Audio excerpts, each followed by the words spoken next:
Hi, this is Katina, and I am here today for Ask a Clarinet Teacher with the Clarinet Project. And we are going to focus a little bit to start with on more practice techniques. Now, I know I started with ooh, it does not help if I can hear myself on this thing. So I have another computer up here so I can see all the comments because I can't see them on my phone. Anyway, so what I was going to say is last week we talked about practice techniques, but I only got to one and I talked about chunking. And this week I'm going to talk about the counting aloud technique. This is a Leon Rushnov technique, so I learned it from my two clarinet teachers that studied with him, Paul Green and David Krakauer. And basically what it is it's not playing into the clarinet, but getting the rhythm in your fingers so that you have very, very good rhythmic control in what you're playing. So I'm seeing some people say hi, so I'm going to say hi to you guys too, but that means I need to put my glasses on and scroll down a little bit. So Tyler's here, and Michael's here, hi. And Zara, you're here too. On average, how long should someone practice the clarinet? That's great. I'm going to come back to that. Let me show you the counting aloud technique first. So for instance, let's say you're playing a chromatic scale, right? So we're going to start down on low E. And one of the big important things with playing always, but also when you're playing for an audition, such as a district band audition or an all-state audition, is that it's very, very rhythmic. We always want to be very rhythmic. And that is the big thing that I always reinforce with my students when they're practicing and preparing for district and all-state auditions, when they have to play scales, is because they focus so much on learning the notes of the scale, they don't focus so much on why we want to hear what you're doing with that scale. So I'm a judge for district band auditions in Virginia, and I have a little sheet that I work with, and it's, sure, we have one little slot for accuracy, but then I've got like 12 other slots, and the biggest one really for me is rhythm. It needs to sound rhythmic. So when you're doing the counting aloud technique, it's a great way to get the rhythm in your fingers. So we're going to start here on E, right? So we have E, F, F sharp, G, G sharp. We're going to do a 1, 2, 3, 4, 1 kind of motive. So think about it this way. 1, 2, 3, 4, 1. See how I'm trying to keep the rhythm really snappy in my fingers? 1, 2, 3, 4, 1. 1, 2, 3, 4, 1. 1, 2, 3, 4, 1. Now, one of the things that I'm going to address right now is you don't want to actually play with that kind of stiffness in your fingers. It'll lead to a whole bunch of ergonomic problems later on. But to get this practicing down this way, to get the rhythm in there, go ahead and have that very precise mechanical 1, 2, 3, 4, 1. And you have to say it out loud. So you have to do the fingerings and say it out loud, just like I'm doing now. 1, 2, 3, 4, 1, like that. And you want to do a nice big drum major voice, because if you sort of are like 1, 2, 3, 4, 1, you're going to play it like that, right? And we don't want that. We want the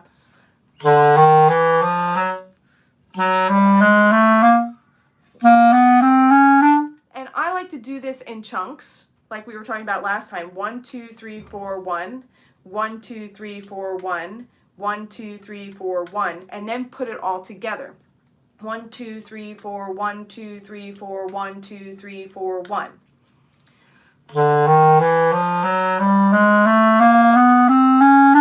And then you can work on speeding it up. Like that. So slow practice, very rhythmic practice, and the counting aloud technique is amazing. It works really, really well. Not only is it getting that rhythm in your fingers, but it's getting that rhythm in your brain and in your whole body too. So I'm going to take a couple questions now, but I also brought some examples of music that we can do the counting aloud technique with as well. So let's go back to Zara. I hope I'm saying your name right. I have a cousin named Zara, and I keep wanting to do it that way.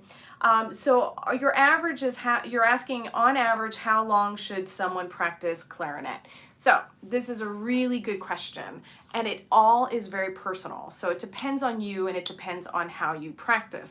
Now, in the olden days, I used to practice 5 to 7 hours a day, depending on the day. But I was in music school, and I had great deep-seated insecurity about my clarinet playing. And so I felt like I needed to practice more than anybody else to prove that I was better than everybody else. But the problem with that is there's only so much practicing a mind can handle. And so my mind would wander after a certain amount of time. So I would break up my practice sessions. So I would wake up and I would get to school around 7 and practice for maybe 2 2 hours, and then I would go to some classes and I would practice for an hour, and then I'd have, lunch, and then I'd practice for another hour, and then I would end my school day, practice for an hour, go home, eat dinner, come back and practice for 2 more hours. And that was my life. And I would go to bed at 10, and I would wake up at 6 and just repeat, right? And what I found was that I wasn't practicing efficiently. And Paul Green was he is still a wonderful clarinet teacher. He's in Massachusetts, if you're in that area. And he sadly asked me one day, did you even practice this? And then I started to cry because I had practiced it. I'd practiced it a lot, but I practiced it poorly. So to answer your question now, 30 some years later or 25 some years later, it's more about how efficiently you practice. So I would look at how much you need to learn or how much you want to learn, right? Write out your goals. I'll do a whole live stream just talking about goals and organizing them and writing them out, because this is really important. So let's say you need to do a warm-up every day, because some people feel like they don't need to. I'm one of those people that likes to do it. Ideally, I would do a warm-up every day. I haven't been, as I said in the other live streams, I haven't been practicing as much as I normally do. But let's say I'll put a timer on. I'll do 20 minutes of warm-up, right? I like the round numbers. So I'm going to do 20 minutes of warm-up, and then I'll take a little break, maybe 1 or 2 minutes, depending on how I'm feeling mentally. And then I'll go into some technical work. I'll pull out the Closet, or I'll work on the Behrman book, or the Yedel, or the Krebs, or something like that. So usually I do a warm-up that's slow, very relaxing. I try and get into a Zen state. I think about my embouchure. So I have a goal for each practice session. So my warm-up, let's say I do my warm-up tomorrow, and I'm going to just concentrate on getting a good embouchure, getting nice, strong muscles in here. And then I'll do warm-up based on the embouchure. When I'm feeling like my embouchure is good or my mind is wandering from that, I'll pick a new thing. I'm going to focus on my breathing, right? And then when I feel like my breathing is doing well, then I'll focus on support, or I'll focus on my hand position. I'll focus on my sounds that I'm listening for. I'll focus on intonation. A lot of times, if the warm-ups are even getting more boring and my mind is wandering, even more, I'll pull out some apps. So I'll do a drone app, or I'll play along with a song or something like that. So then I do my 20 minutes of warm up. Then I'll do my 20 minutes of technical practice. And what I do, I have a mark in here right now just to show you where I was going to start today.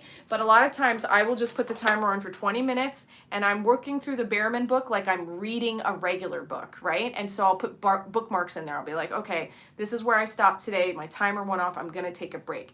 Just like when you program a good concert or a good recital, or you put together a good dinner party with friends, you want people leaving wanting more. You want to leave a practice session wanting more. That way you'll be inspired to practice more later on. So it's an extremely long answer to a very short question, but that's sort of how I go about it. And then I do my warm-ups, I do my technical work, and I try and focus on a piece that I'm working on that's giving me some technical problems. I'll pull out other etudes that sort of address those technical problems, and then I will start working on pieces, or I'll start working on excerpts, or I'll start working on what my concert music is for my next concert. So I try and chunk everything into little bits so that I don't get bored, or I don't let my mind wander. And honestly, sometimes my music is so hard, it's overwhelming, and I don't want to practice it. And reading the book version really helps me a lot. I'm like, okay, I'm just going to read this book. I'm going to start here in the measure 1, and then I'm going to put the bookmark where I stopped, because if I don't put that bookmark in there, I will start at the beginning again, and I will be very good at the beginning. It's like a big thing when I go judge competitions. The beginnings are very strong, and usually it's the middle that's weaker. Use the bookmark so that you just don't keep starting at the beginning over and over again. So that was a great question. Thank you. I have lost my glasses, so now I won't be able to read the next one without going all the way back like this. So Franklin says, hi. Zara, you said it right the second time. Oh, okay. And I don't remember which was the second time. And then Franklin Unknown says, what's up? I will answer that question. I will definitely say what's up. So I am in, let's see, what is it, May 29th, and I have been doing social distancing since March 13th. and I am definitely feeling it. I am so tired of being inside. I don't know about you guys. Like, I get out and I take walks and I do things, but I missed all these competitions that I didn't get to judge. I missed all these concerts I didn't get to do. I miss being in clinics and going into schools and doing stuff with clarinet players. I miss, and I also work at a self-directed education center in Leesburg, Virginia, and I miss going into there and going to work. Good God, I would like to go to a store without a mask on. That would be fantastic. So that's what's up. What's up with you guys? You know, put it in the chat. Let me know how you're doing too.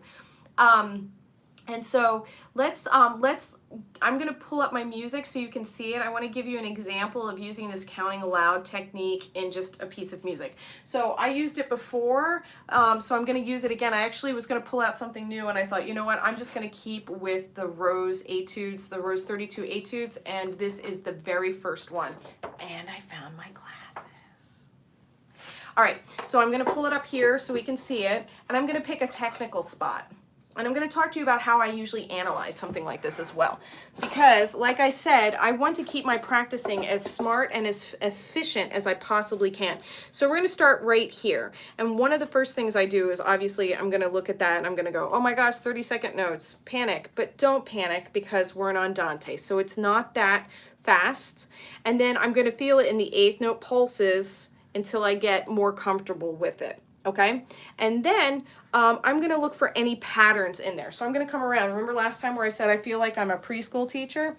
So I have the D, C sharp D, D sharp E. So that's a tiny little chromatic moment there. So since I've practiced my chromatic scale a lot, I know that I've already practiced this here. And now I have E, F, G, A, B. That's like a little C major scale. And then I have a little chromatic note right there with the D sharp. And then I'm going up into that B. So I'm going to pull my clarinet around.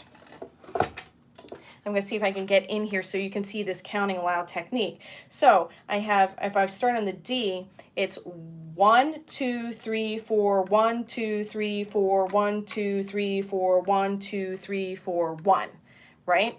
And remember, you want to keep those snappy rhythm in your fingers. 1, 2, 3, 4, 1, 2, 3, 4, 1, 2, 3, 4, 1, 2, 3, 4, 1. Also, you have to say it like that. Say it very rhythmically.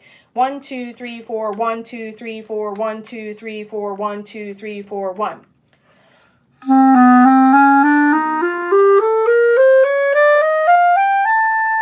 Like that. And then you can work on speeding it up.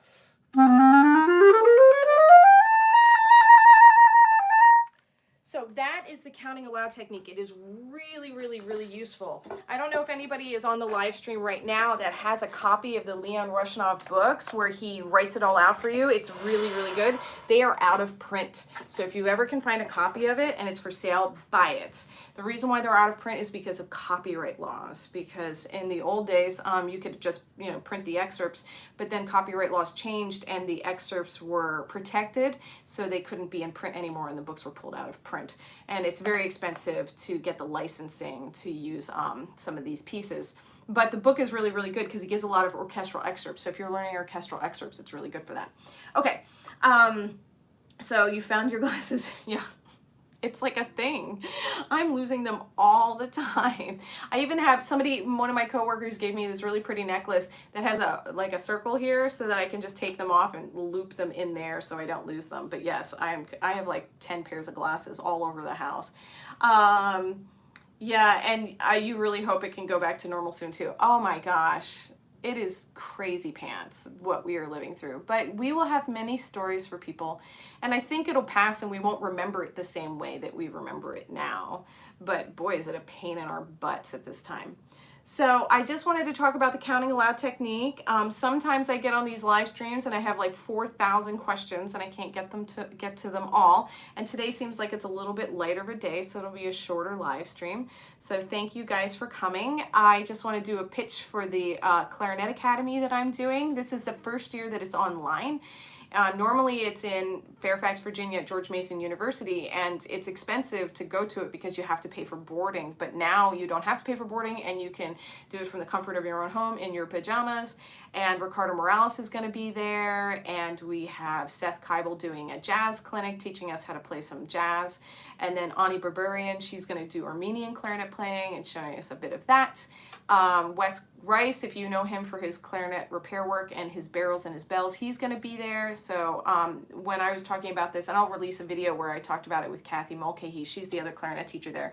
What we're excited about is that normally when he does these repair clinics, we can't see what he's doing really well, but this time we'll be able to have a close-up of what he's working on. And then we have some people doing some concerts for us, just, like this, from the Army Band as well. So we have a bunch of stuff going on. And that link is in the About section of the YouTube channel. So anyway, oh wait, do we have a question? Okay, so Sydney says, "Oh, I've used all your music. Thank you so much. I'm so glad. I have I haven't seen you before, maybe. And thank you for saying I'm good. Oh my gosh, that's great. Yeah, this YouTube channel has been so much fun for me, and everybody has been really nice. And I wouldn't be here if it were for all of you. So thank you very much for playing my my tutorials. And then all greens. Let's talk about yours for a second. It's hard to play the clarinet. I'm going to go ahead and give you some unsolicited advice. You just said it's hard to play the clarinet. You didn't say, why is it hard to play the clarinet? Or help me make it not hard to play the clarinet, but I'm going to go ahead and start there. So beginning clarinets, depending on where you are with everything, my advice is to start without a clarinet. So start with your barrel and your mouthpiece. And for everybody here that already knows how to play clarinet and they're all experts about the clarinet, one day maybe you'll teach the clarinet too, so this is a good trick for you. The big thing about playing the clarinet is having a good embouchure, because you don't want to be biting or crushing this reed into the mouthpiece. So a good way to work on that is to get a mirror or a smartphone and do a live stream and have your chin pointed like this and bring your mouthpiece up to you and play. And you want to keep those muscles in there. Now, I'm going to have a moment of vanity right now. I don't pretty when I'm playing the clarinet. Story about the goddess Athena. She was originally tapped to be the goddess of music, and she saw herself playing the aulos, which has an embouchure similar to the clarinet, and she was like, yeah, no, I don't want to do it. I don't like how I look when I play. Anyway, so you want that very firm embouchure when you play. Start with the barrel and the mouthpiece. Then put it together. And I have students start on an E instead of an open G because it's wobbly to play the E. You want to have good control here so you're not biting, and play E. And then if you can play the E, work your way down. E, D, C. Then, if you can get your tongue on the reed, ta, ta, ta, try that. Now, sometimes I have to stop there because articulation can be a difficult concept, but if you can tongue on the reed, you can play hot cross buns.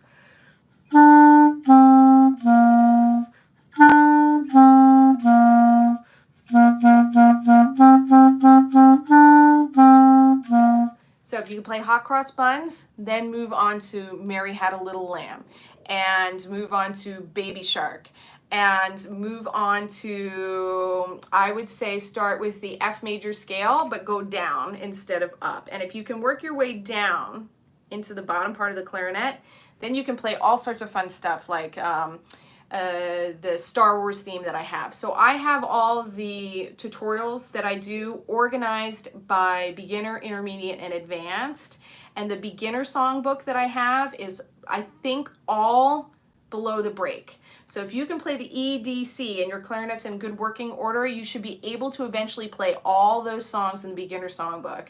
And then go to the video where I talk about playing over the break and pressing the register key, or even before you finish the songbook. Once you start getting that confidence and you're feeling good about it, then once you can play over the break by pressing the register key, you can get into the intermediate songbook. So but I would start small, like you're building a Lego house, right? You just start with the little blocks, and then you just put more and more down, and then you get, it works out bigger and bigger and bigger. Or like Minecraft, except all I do is mine in Minecraft. I don't build anything. Okay. All right. So let's see. Me, it's normal. I'm 12 and have been playing for 3 months, and I'm top of my class because, oh, thank you so much, and keep playing. And eventually we'll all be back, and you'll be back in school, and you'll be amazing because you'll be still playing.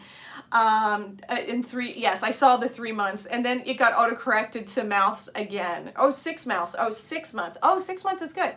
My teacher is Mrs. Cully, and she's so good. I'm glad you have a good teacher. That is always wonderful to have a good one. I chipped my reed once, but luckily my teacher had a bunch of them and gave me a new one. Oh my gosh, it is like the bane of our existence, right? It's the curse of the clarinet players chipping one of our reeds.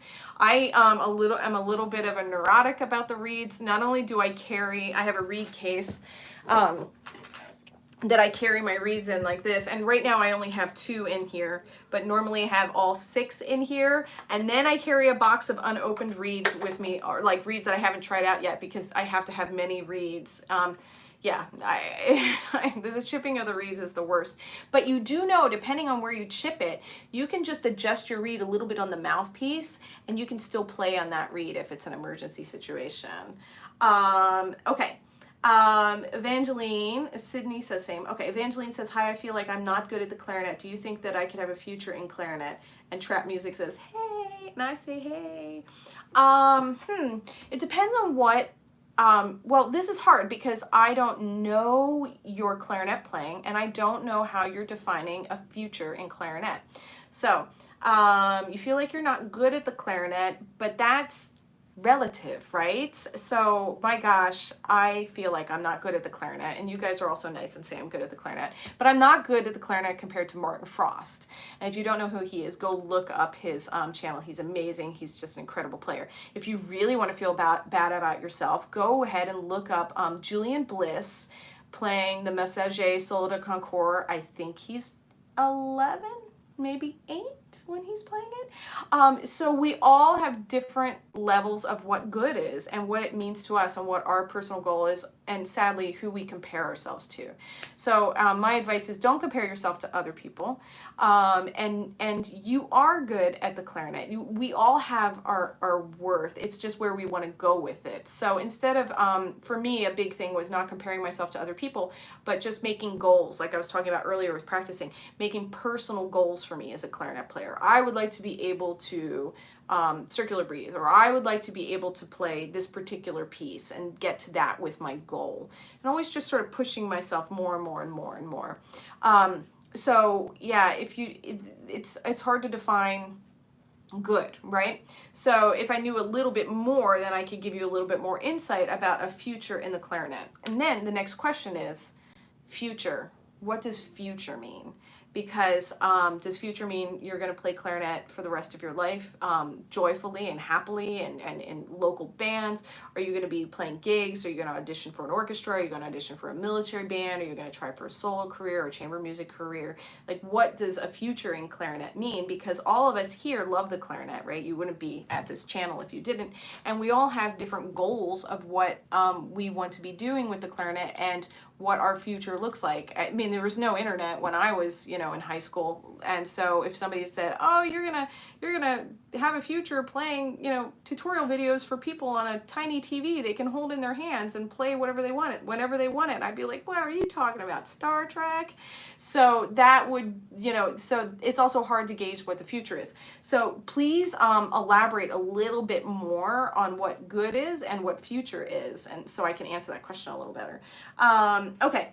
I played clarinet 5 years, and clarinet is very good. Yeah, trap music, it is fun, isn't it? And then Cindy says, I have 2 sisters who played, and my dad played trumpet, and my mom played flute, and they were very good. And thank you very much.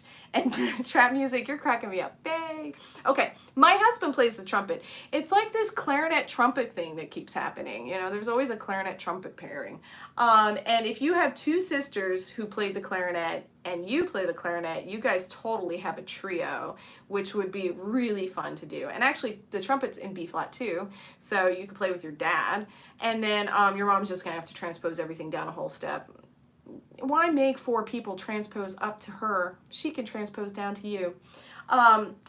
Okay, but since we're here, I'm gonna have the hard talk, which is, I am concerned about, if you're talking about future in clarinet as a career in clarinet playing, I am concerned about what the future is going to hold for music when we get out on the other side of the coronavirus, because a lot of my friends have lost their jobs and a lot of orchestras are collapsing, not just because the orchestra can't play, because we're spitting our spitty spit everywhere and flinging coronavirus all over the place, but people are not going to be able to go to concerts because of the 6 feet of separation and things like that, at least in America. So going to concerts and sporting events is going to be really difficult, and it's going to take a year at least before we can get back to any kind of, concert seating like we once had, is my guess. So that's going to be extremely economically damaging for music and arts organizations. And then add that on top of that is a lot of these organizations rely on donations, and so people may not have the money to donate to some of the orchestras and things like that. So I unfortunately think it's going to be very difficult to have a living wage paying job in classical music in the future when we get out of this. Now, that being said, there are military bands and they are still there, and it doesn't look like they're going anywhere. So I would recommend that if you're able to and you want to be a professional musician, to look into audition for the military bands. They have auditions frequently. They have bands all over the country. Then they have field bands that go all over the world. They tour a lot, so you get to travel. And then you have, comprehensive health care coverage and many, many benefits that go with the military bands. Plus, you're playing band music. A lot of people get wrapped up in orchestra music, which is fun, but band music is a blast. So that's my talk, my hard talk about the future of performing artists. I think is going to be challenging. But also, I think we are very innovative as artists, and there are ways to make it work too. I mean, definitely teaching can be very lucrative if you put in the time to, to organize a studio and be a good teacher, be a kind, flexible, and responsive teacher. You can do well financially there too. So I think there's a future in it. It's just, it may be different looking than what it used to be. Okay. Clarinet player is making this sad face. I know, it's sad. It's sad, but I think, here's the thing. We've been through this before, people, right? I mean, think about the 1918 Spanish flu and then the explosion of jazz. So we did it. We came back from it. So, I'm excited about what's going to happen on the other side of this when we all can get together again and we can play music again and we can dance again. I just think it's going to be rough for a couple years, like maybe 1 or 2 years. So we just got to power through that part. And then my other advice, and this is really important for anybody here that's considering clarinet in college, being a performance clarinet major, do not go into debt to be a performing clarinet major. Do not do it. It is absolutely not worth it. Find ways around it. Work over the summer, work throughout the year. Get as many scholarships as you can. I know there's a book, it's old now, but it's this guy that he wrote a book about getting scholarships for Harvard. Like, he couldn't afford to go, and he just applied for like 130 scholarships or something, and he got 20 of them, which is a terrible rate if you look at it for, all the effort he put in, but then he got 20 scholarships. So, and I'm making those numbers up. But anyway, so yeah, there's ways to do it. Just please don't go into debt over it, because I'll tell you, I worked at Giant grocery store after I got my master's degree while I was taking auditions. So yeah, if you can do it without getting into debt, go for it. Do it. Live your life. Carpe diem. Also, consider Europe, where you don't have to pay for college the way we do in the United States. Okay. All right, I have another question. How old should someone be to play clarinet? What age would you recommend? Thanks. Okay, that's another nice question. I actually don't do it by age. Ideally, you have to be a certain size, because I've found that I've had students, the teeniest, tiniest students, they can't cover the holes with the pads of their fingers.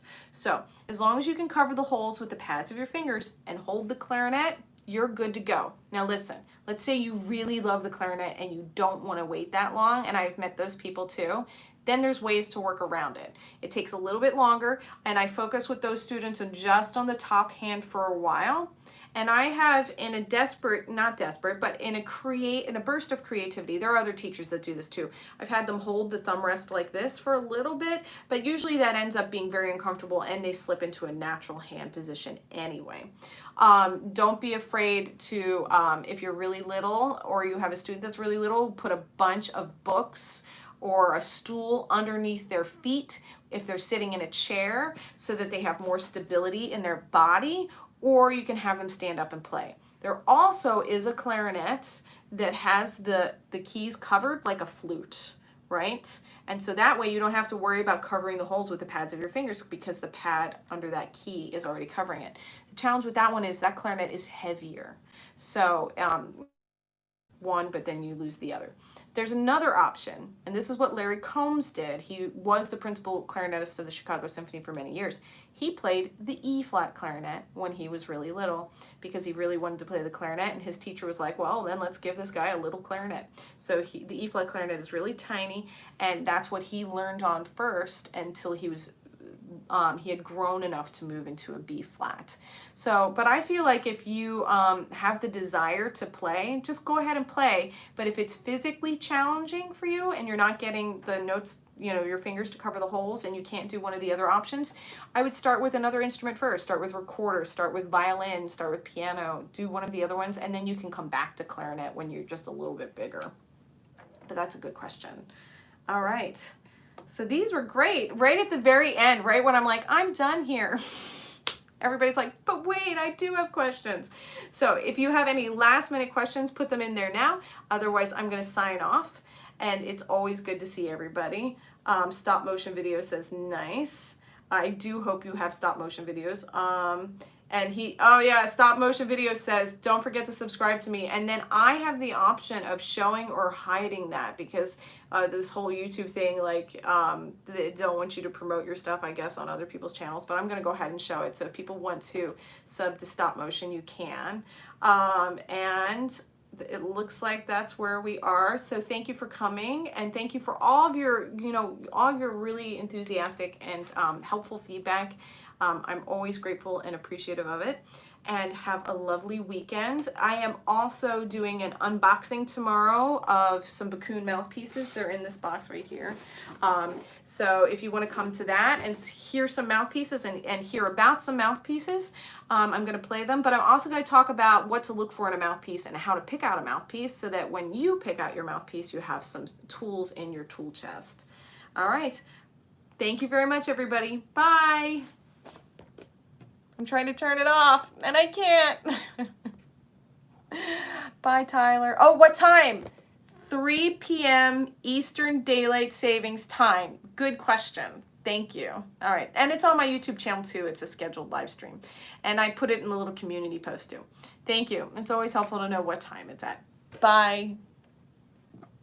I'm trying to end this, and I don't know how. Oh, there it is.